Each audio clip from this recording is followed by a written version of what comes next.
Hafide. Inanho si Michael Luhan Bavacqua. My name is Michael Luhan Bavacqua. I come from the Cabeza and Bitut families from Guam. I am the curator at the Guam Museum. I'm the co-chair for the group Independent Guahan, a member of the Guam Commission on Decolonization. I'm also a teacher of the Chamorro language, an activist, an educator, an artist, a writer, and many other things. And so I wanted to share a little bit about the history of Guam, a little bit about the Chamorro people, with all of this in mind to talk about the future. And so the story of the Chamorro people goes back thousands of years, long before most of the countries, the empires that we know today existed. But in the modern context, Guam's history, of course,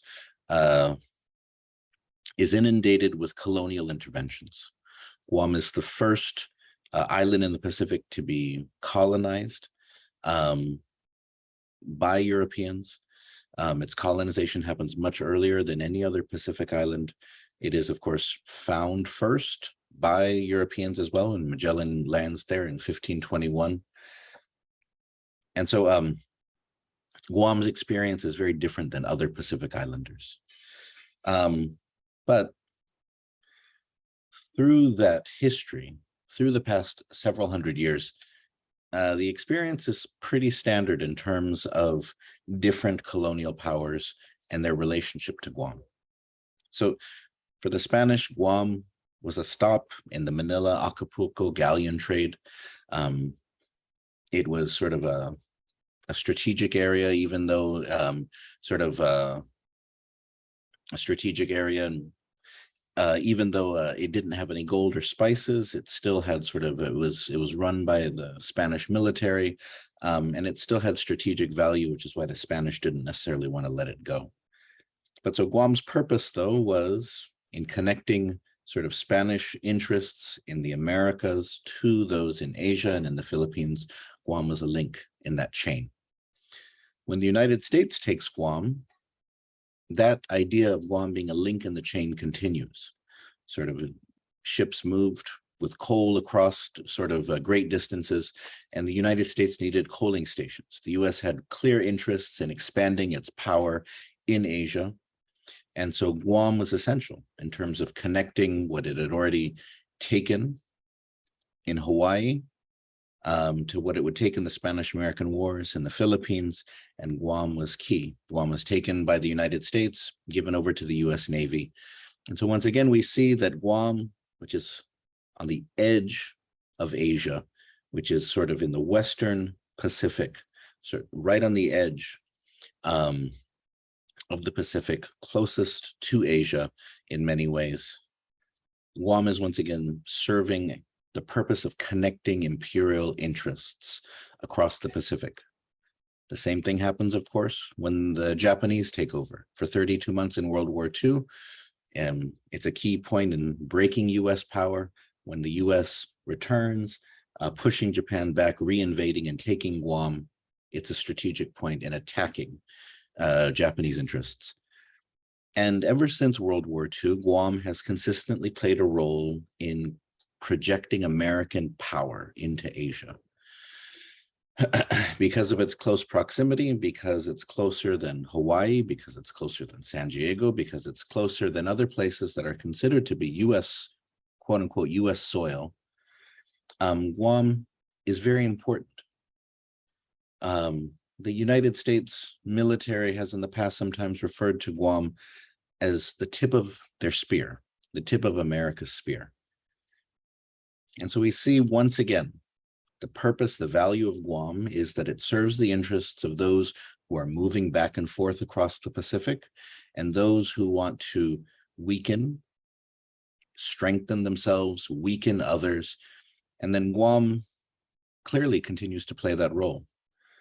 The United States sought to create the Pacific as a buffer so that as powers would emerge in Asia, the United States would be insulated from that by sort of a sea of possible bases or friendly friendly islands. We see Guam, Micronesia, and so on playing that role.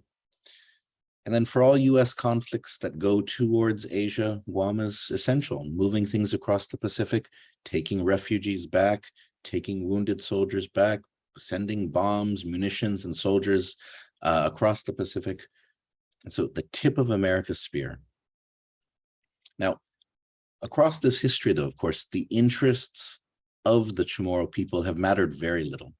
The interests of others who have called Guam home has mattered very little in the calculus of different empires. And that's precisely part of the problem, is that what we saw in World War II is we saw Chamorros drawn into a conflict in which they weren't informed as what was going on, they weren't prepared for what was happening, but because sort of the United States had made Guam one of its bases, because the US had interest there, because the Japanese sought to weaken US interests, Chamorros were victimized, caught in the middle of that. And so today, we have those same worries and those same concerns. What does it mean to be the tip of America's spear, pointed towards Asia? It means that the United States can use Guam's position to project force, to make threats, like Donald Trump did to North Korea, fire and fury, like North Korea and China have done against the United States, creating Guam killer missiles, or threatening to destroy Guam and the US ability to project force from there. And so we see the people here caught in the middle once again. And although Guam has been a territory of the United States for more than a century, in times of conflict or potential conflict like this is when we know that our political position is precarious. We're not a part of the United States. We are apart from the United States. We are something that the United States legally owns. And that doesn't sit well, especially when you wonder if the president of the United States, if generals, if admirals talk about defending America, you have to wonder, do they mean that they're defending Guam too, or do they mean that Guam is the tip of their spear, that they will use Guam to defend the United States? The tip of the spear is the first thing to get bloody. The tip of the spear can be broken and left on the battlefield while the warrior can escape. And so that idea of us being the tip of the spear, it creates an incredible amount of anxiety. That idea of being weaponized, your entire existence connected to the United States is determined primarily by your strategic military value. And so looking to the future, so long as Guam is a territory of the United States, a colony, a possession, then our existence will be determined primarily by the crass, imperial, colonial, strategic interests of the United States, which means that sort of that tip of the spear mentality, that will continue to be our reality. But for those of us who want to decolonize Guam, who want us to break out of being in this colonial marginal status, who would like for us perhaps to have more sovereignty, to become more independent, we want to break out of this existence as being the tip of America's spear, our existence in the world, our history reduced to just what colonizers, military planners, generals, admirals, the value that they saw in us being a dot on the map that is closer to this side of the world, further away from that side of the world. And so what being a territory, being a colony, what this has done though, is it has made it so that our value, because of as a place in the world close to Asia from the Pacific, means that our location has always served the value of whoever's flag flies over the island, whoever claims to control the destiny of this place. But it has not necessarily served the people, especially the Chamorro people, for whom this is our homeland. That our reality of connecting worlds is something that others use, and we get stuck along for the ride, and sometimes we get caught in a war.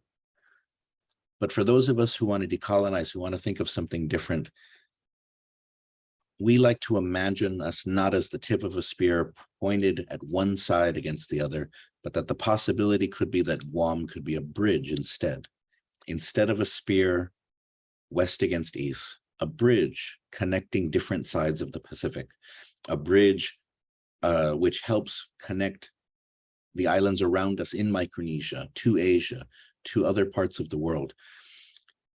For those of us who want to decolonize, there is so much potential, breaking out of the colonial isolation, in which our destiny, in which our ability to connect to people is always determined by what the United States wants and not what people here want.